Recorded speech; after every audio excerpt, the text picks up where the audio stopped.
Welcome to the Cowboy Up Podcast, where talk is all about the West. This episode is brought to you by White Stallion Ranch and produced by Cowboy Spirit USA. Lynn Thomas knows the healing power of horses. She's witnessed it time and time again as it relates to mental health and wellness.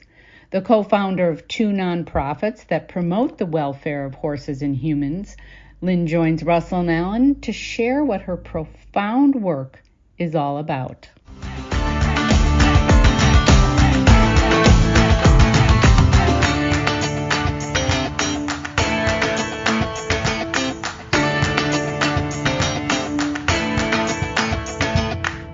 Hey, Alan.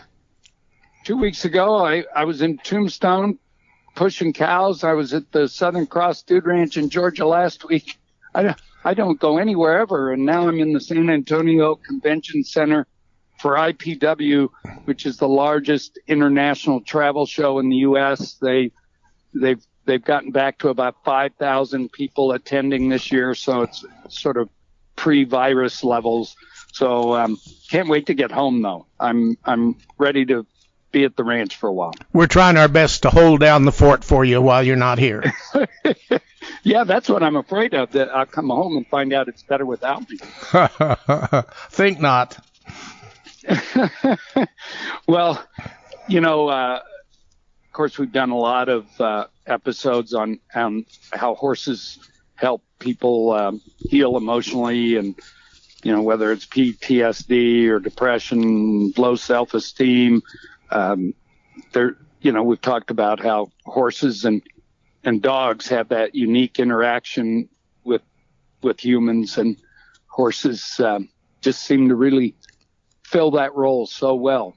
Well, horses have been huge in my life. My first horse was Chico, and I was on Chico shortly after I learned how to walk. And so been horseback a lot since then. So this is a subject that's near and dear to me, is horses and how they interact with people. And I'm sure I would not be anywhere close to who I am if it hadn't been for all the horses that I've interacted with in my life, and most of them in a really, really good fashion.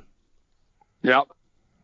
Well, I get it. And of course, today we actually have a professional who knows how extensively horses impact mental health. And of course, Lynn, our producers, pointed out May is Mental Health Awareness Month. And today, Lynn Thomas is with us. She's a licensed clinical social worker who spent over 25 years incorporating horses into mental health. In 1999, she co-founded the EAGALA, EAGALA, hopefully I spelled it or said it right, model of training. I'll get corrected if not, which of course helped pioneer the global growth of involving horses in mental health services.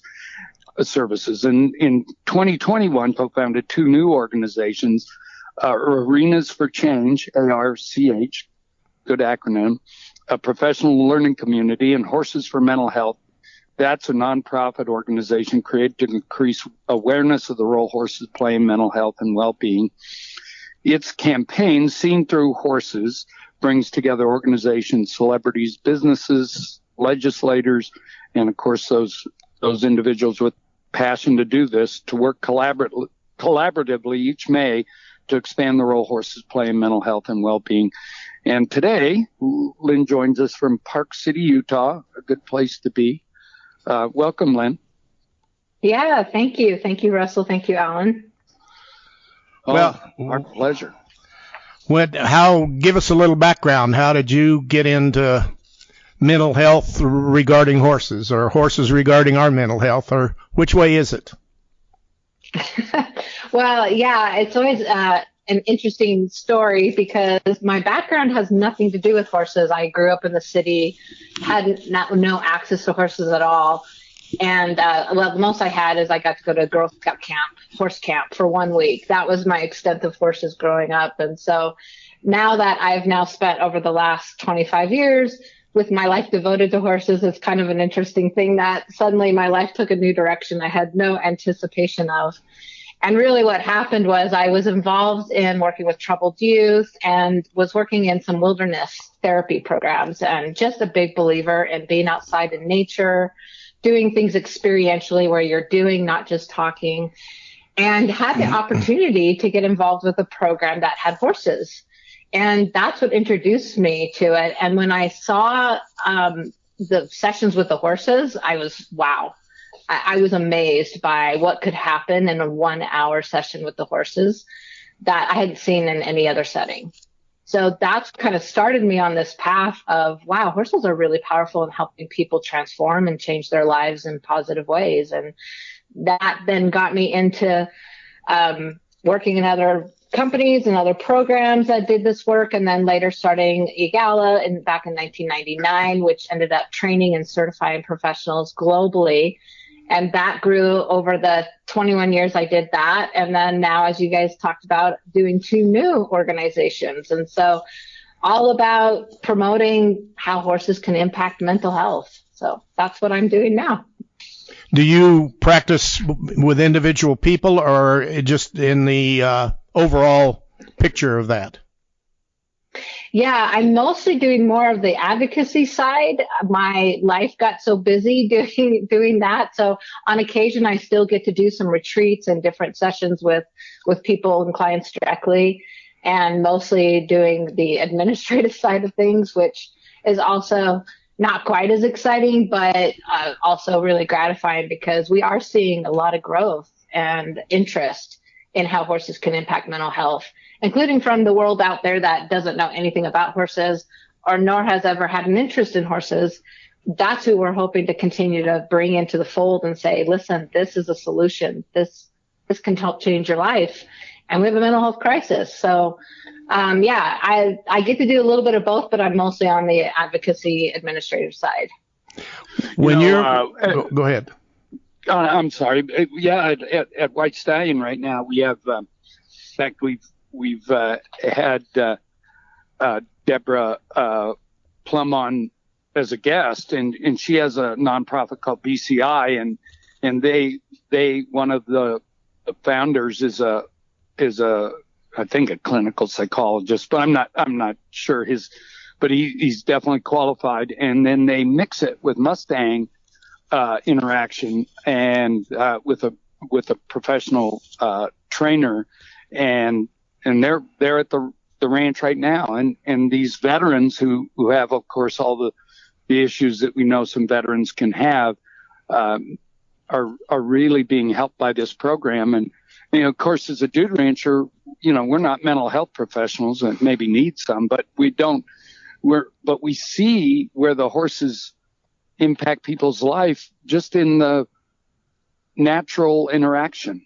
It just, you see the impact, and then you add professionalism and people know what they're doing, and it just takes it to a level that's pretty unimaginable sometimes. Russell, do you use the horses here on the ranch for the instruction?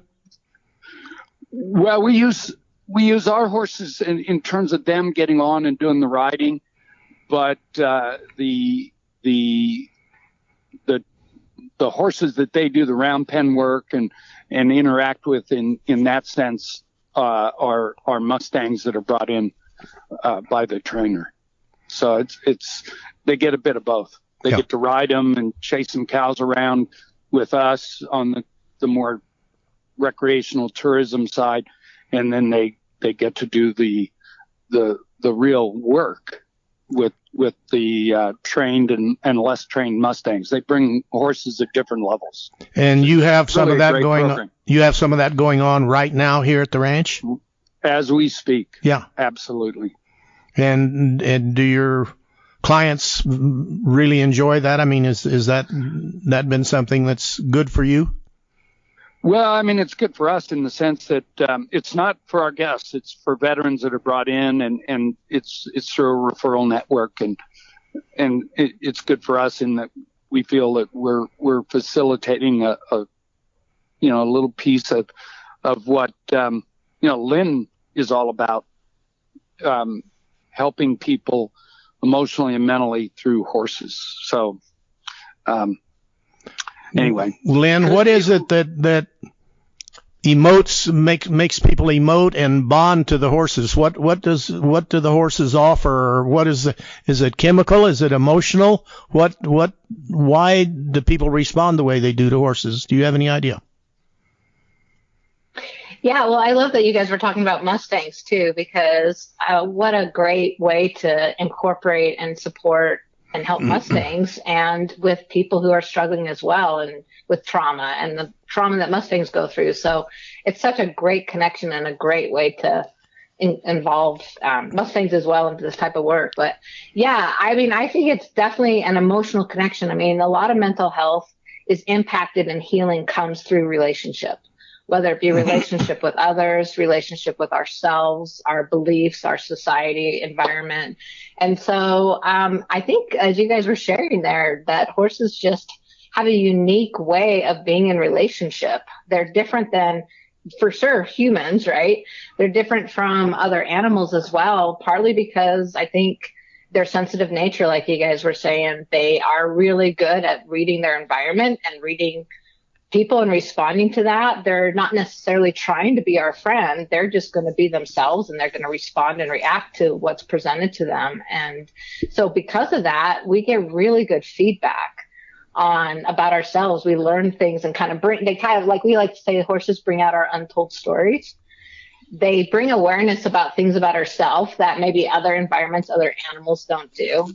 And while they're doing that, even though they're very large, people feel really emotionally safe around them. I mean, horses don't judge, they say, right? And so they provide this kind of safe space where they're just being authentically themselves. And they hold that space for us to start tapping into our authentic selves. And that's where healing can occur when we're in a relationship like that. Do some horses, are they better at it than other horses? I mean, is it something that is kind of a gift that some horses are given to be able to connect? I think there's definitely horses that really seem to thrive in doing this kind of work, that really like to connect with people or can be more authentically themselves. So I don't think it's anything breed specific by any means. I think all horses, like people, they all come with their individual strengths, personalities. And so, and as you guys know too, just like people, certain clients are going to connect with one horse that maybe no one else is connecting with. There's just something unique about relationships in general. And so I do think some horses tend to really, kind of shine extra than other horses, but they're all amazing. They all provide an environment that feels safe and where people can heal themselves. You have some stories on your website that are simply amazing. One is about how horses have helped first responders. Can you share some of those stories with us?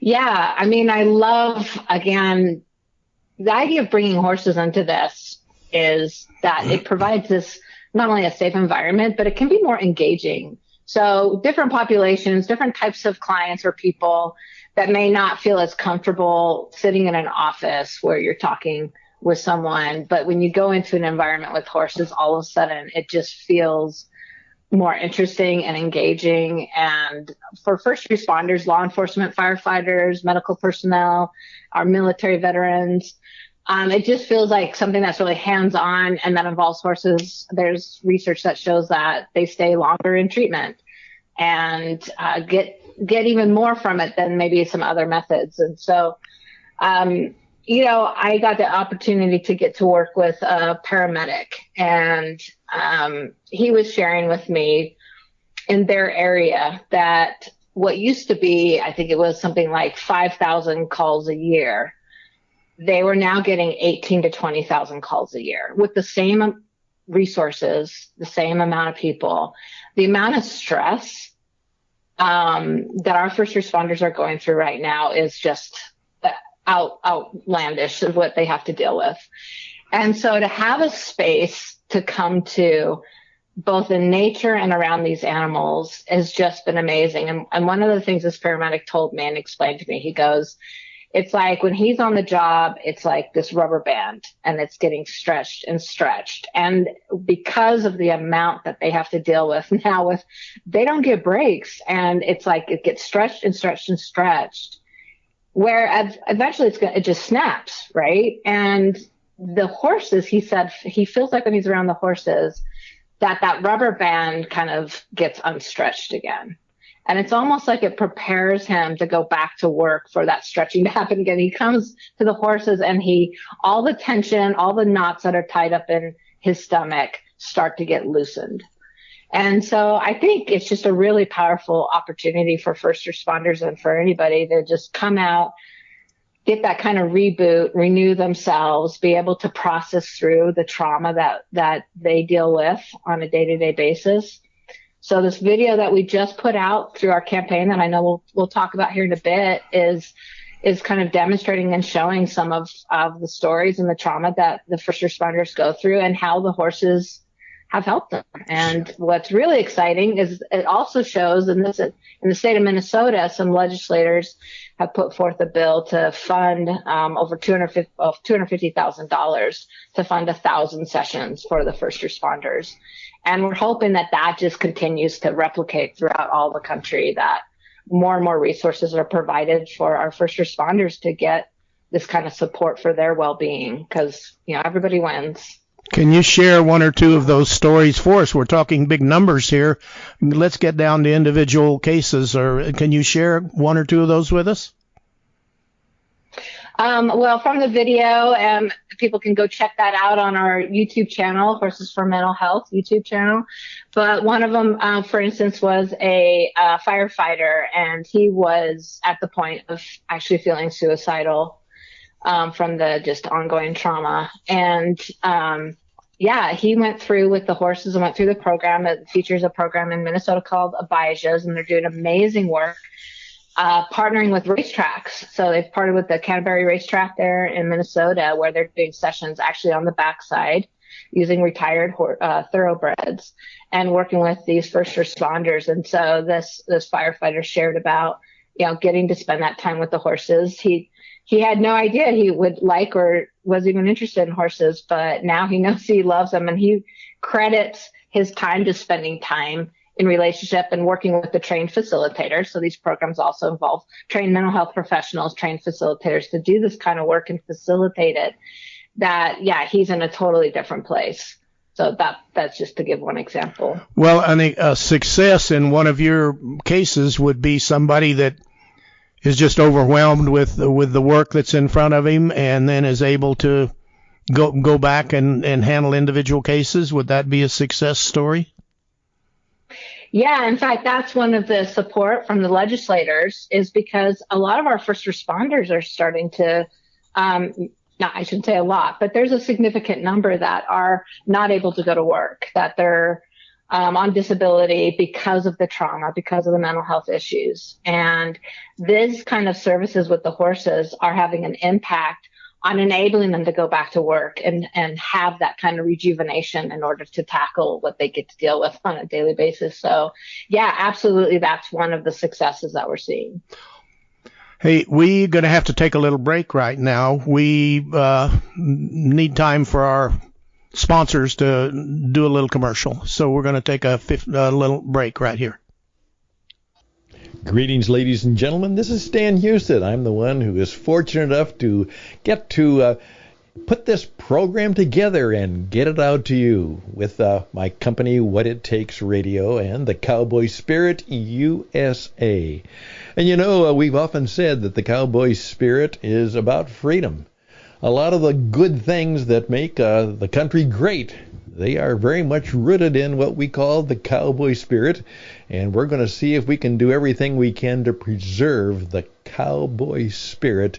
And you'll hear more about Cowboy Spirit USA, and hopefully you can join and be a participant in that. And on this special weekend in the United States, here I am. I just take some time. I think of Bill. I think of Jeff. I think of David. 3 ordinary names, but 3 very close friends who didn't want to go to Vietnam, but they did.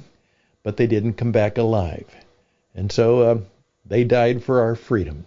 And many of you can do the same thing this weekend. You think of those who paid the ultimate price for the cowboy freedoms and the many things that are good that we enjoy every day. So I hope you'll join me perhaps in whispering a prayer of gratitude and thanks for the men and women who have served so well and paid the price so that we can have the cowboy freedom and all of the great freedoms that we enjoy. Blessings on them and their remaining families, everyone. And now, back to the program.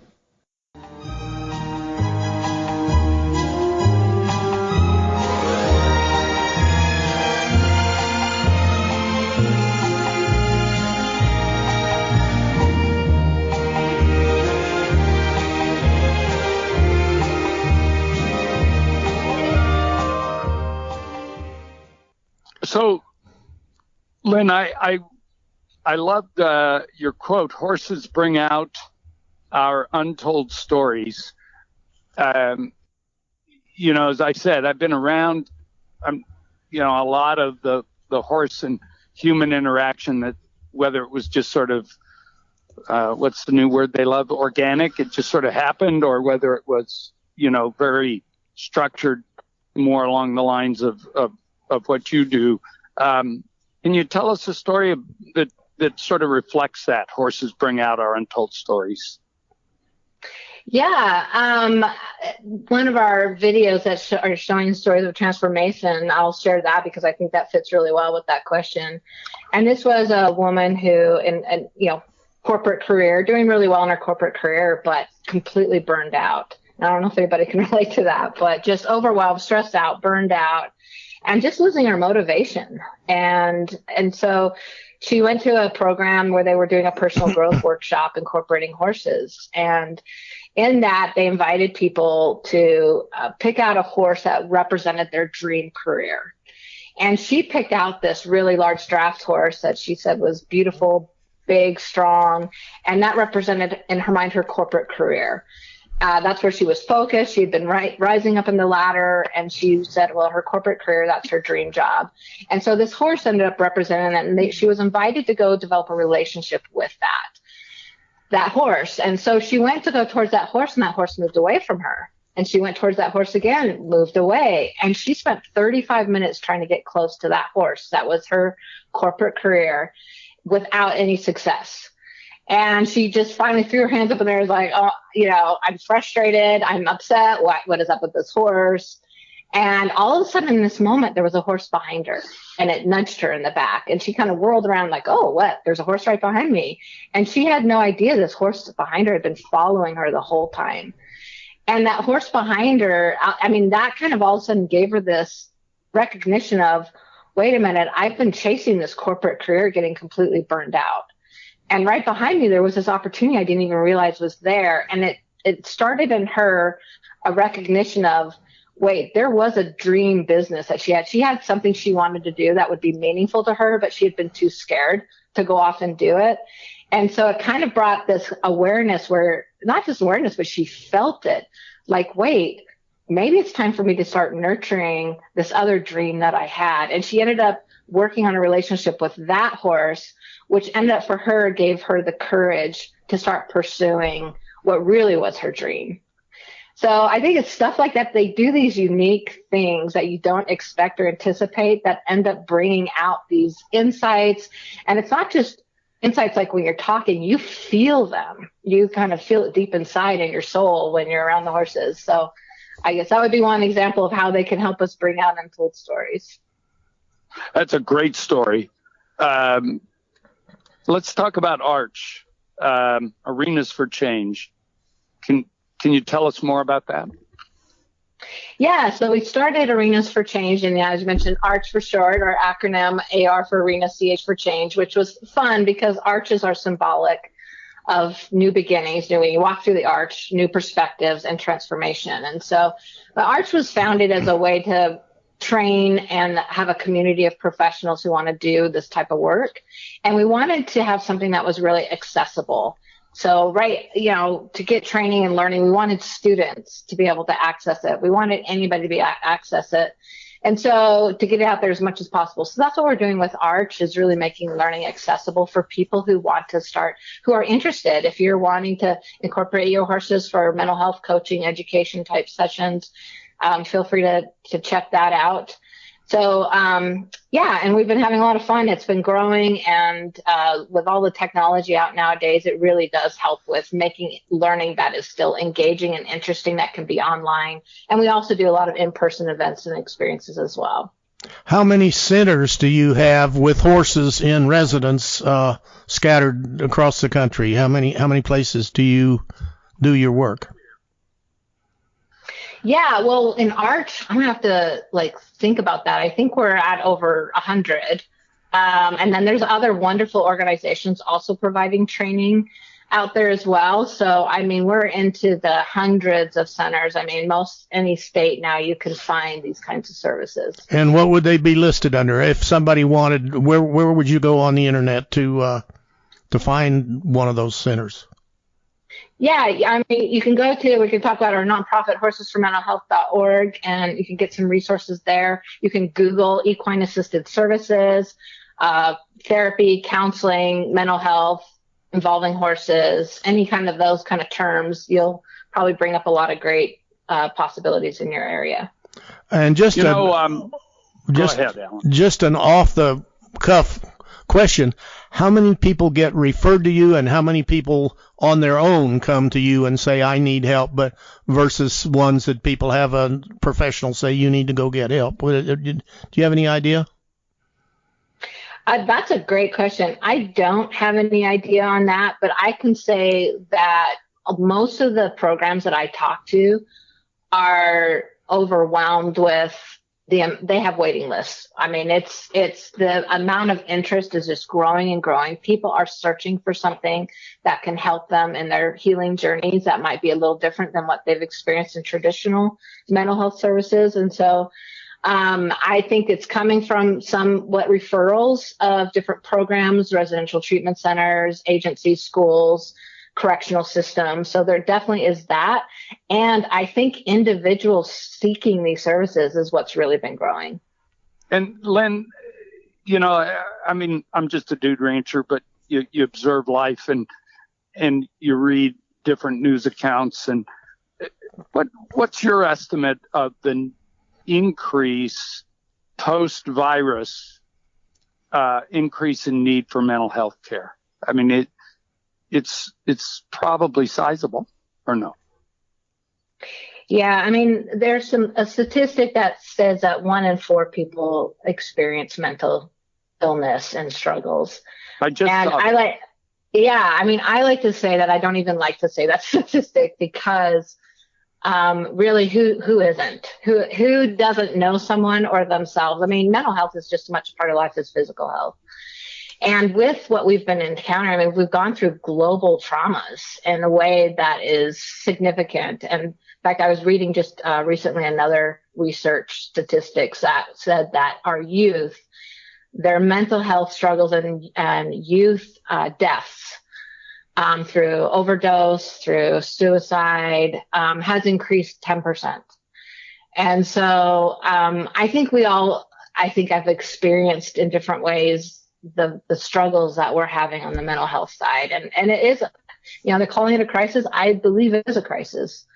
And, I think sometimes through crisis, that's where there's that new awakening of, well, what are ways that we can help? What are ways? And I think that brings about new openness to new ideas. And so this is actually a great opportunity as well to really get our message out there that horses are one of the solutions that can be for this mental health crisis. So hopefully keep getting the word out there and get people who again are in different areas that don't have exposure to horses, that there's a knowledge of, hey, if I'm struggling with mental health, or if I have a family member or a friend who's struggling with their mental health, maybe I ought to look for a program that incorporates horses.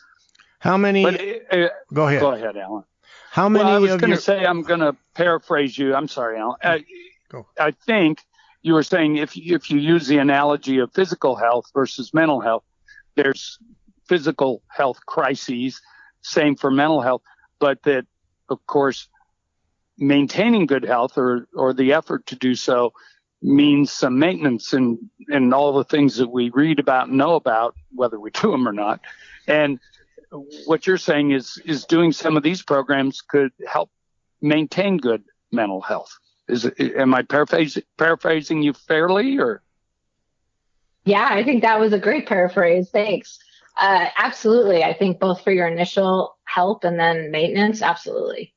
So I'm sorry, Alan, go ahead. Well, let me follow up on what you're saying. So I wake up in the morning one morning and I say, okay, today's the day to check on my mental health. How do I go about it? You know, what are the steps to go about assessing where you are in terms of mental health? How do you do it?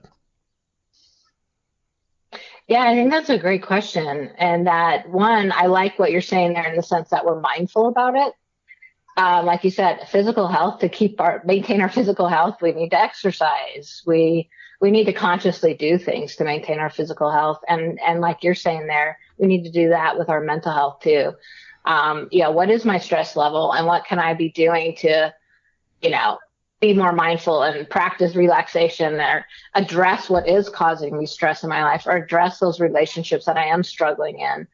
And so really looking at that, I think with the horses and recognizing when we are, I hate to even say when we're at that breaking point, because it's like you guys are saying, if we do it more preventatively, I know so many of these programs are doing wonderful, like mindfulness, 1-2 hours where you get to spend time with the horses and do mindfulness kind of experiences, or just spend that time in a peaceful environment in a relationship with these beings that can just lower our stress. We have so many clients. That's what they say. I feel peace and calm coming out here. And so if we're feeling, in a way that's starting to kind of like, I don't feel safe. I'm feeling burned out. I'm feeling down. I'm feeling sad. I'm feeling like I'm not where I want to be in life. I really love that thought of just kind of addressing that and saying, hey, you know what? There's these programs where even if I just go spend once a month or anything like that, they offer so many wonderful programs for just kind of staying in touch with ourselves and strengthening that mental health. Before we run out of time, we're a culture, the American culture is one that I think is particularly interested in and impacted by celebrities. And, your website's terrific, and people should go visit. But you also feature some celebrities. Randy Travis had a stroke in 2013. J.C. Dugard abducted. How did horses help, for instance, those two? Yeah, so we talked about starting Arenas for Change, Arch. We also started a nonprofit organization called Horses for Mental Health. And the pure focus of Horses for Mental Health is to amplify awareness around the world of the power horses have for mental health and to support programs who provide these services. And so each year we do an annual campaign called the Seen Through Horses campaign, running through May, Mental Health Awareness Month, which is happening right now. So this is our second annual campaign that we're doing. And part of this campaign is to reach out to celebrities and influencers because our goal is to amplify awareness. And it's been so wonderful because there has been such a passion and engagement for these wonderful people to get engaged and involved with this and this belief that horses really can impact mental health. So last year was our first campaign, and Randy Travis, who, of course, is an icon, we were just floored and so appreciative of his willingness to support, especially in our first campaign, and put his name to it and say, yes, I want to spread to my vast network about how horses are so impactful for mental health and that I believe in this cause. And so, Randy Travis, he has his own lifetime experience with horses. He shares about how much they've impacted his life, including after his stroke and the healing and help that he receives from horses.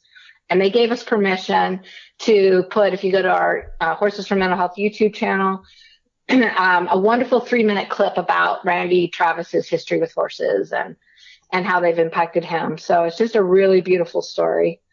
And then JC Dugard too. JC Dugard was abducted at 11 years old and held captive for 18 years, and then found and rescued. And now since then, horses were a big part of her healing, and she now runs a program, the JC Foundation, through the JC Foundation, with spreading that around to other people with trauma and serious trauma. And so she runs programs now incorporating horses to help with that. And again, she credits her healing through the power of horses. Hey, let's go back to the ABCs again. All of what you're saying is just fascinating. Let's go back to the kind of the front part, which is, okay, I wake up one day and I think the world's not right. I'm not right in the world. Then what kind of thoughts should I have? What should my thoughts go toward getting help? Where should I go, or what should I think, or who should I contact, or what's step 2? Yeah, well, first of all, that's great, because the first step is recognizing that help would be helpful and then being willing to ask for it. And I think with May Mental Health Awareness Month is really about addressing that stigma. So being willing to say, yeah, I'd like to get some help. And the next step could then be, if you want to go to horsesformentalhealth.org and look at different resources there and programs in your area, or we mentioned earlier. But I think the first step is to look for that program in your area and reach out and say, hey, what kind of services do you offer? And I'd love to come. And repeat that again. Is that your website? Yeah, the website, please, one more time. The website is horsesformentalhealth.org. And it's always important to remind people ORG. So it's Horses for Mental Health ORG. And that's a terrific first start.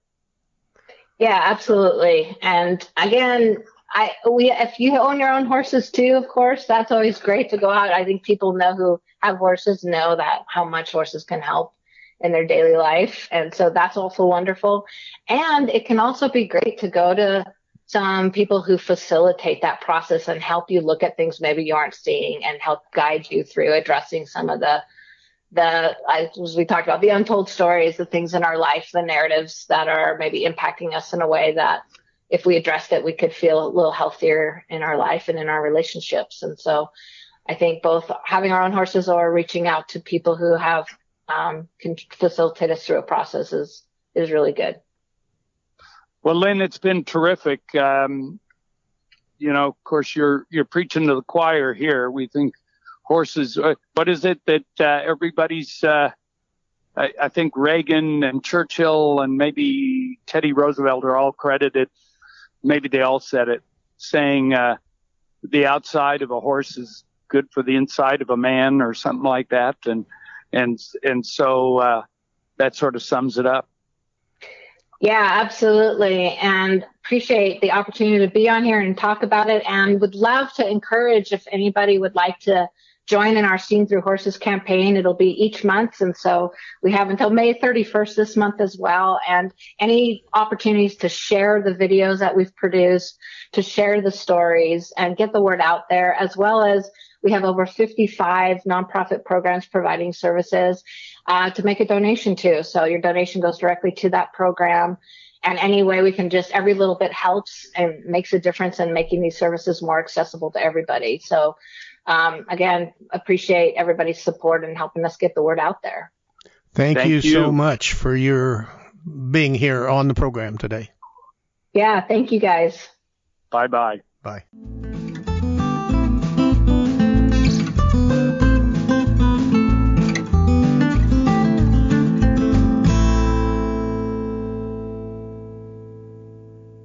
And once again, this is Stan for the Cowboy Spirit USA, and we want to thank you. Thank you, Russell. Thank you, Alan, and thank you for all of the guests who come and make this a great program. We celebrate. We are bringing Season 3 just about to an end, and we're looking forward to a new Season 4 ahead of us, and we hope you'll keep joining us. We're grateful and thankful for that. So we also ask you to remember, this is brought to you by the White Stallion Ranch, whitestallion.com. It's getting warm in Tucson, but the ranch is still open, and summer activities on the ranch will continue.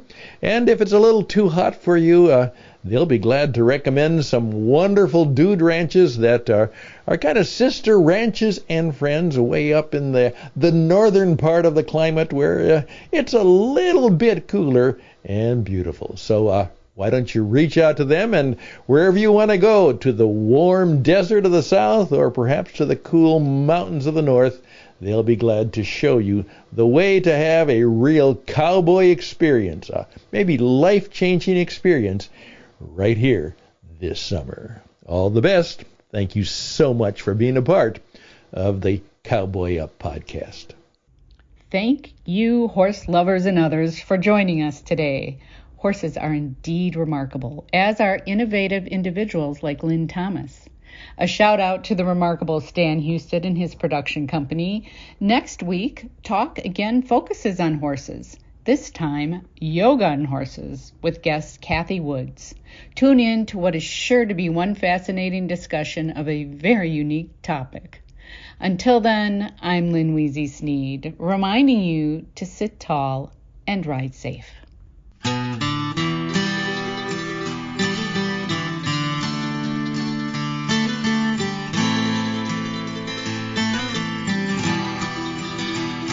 Storm rolled in from the western sky. 2,000 head of steers took flight. Good night paid those boys to ride, and by damn they would, but though some might die, don't say goodbye to the cowboy way. Tradition lives, and it's here to stay. 100 years and growing strong today. So don't say goodbye to the cowboy way.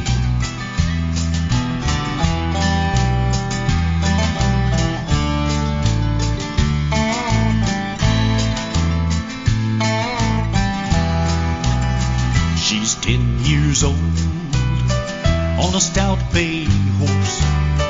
300 years they guide her course, from the Spanish quest to the blue and gray, to what we call the cowboy way. Don't say goodbye, don't say goodbye to the cowboy way. To the cowboy way. Tradition lives, and it's here to stay. 100 years and going strong today. So don't say goodbye to the cowboy way.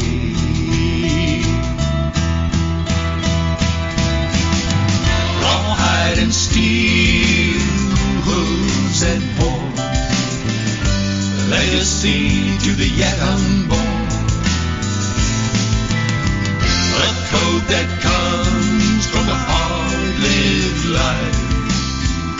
Your destiny when you're born to ride. Don't say goodbye to the cowboy way.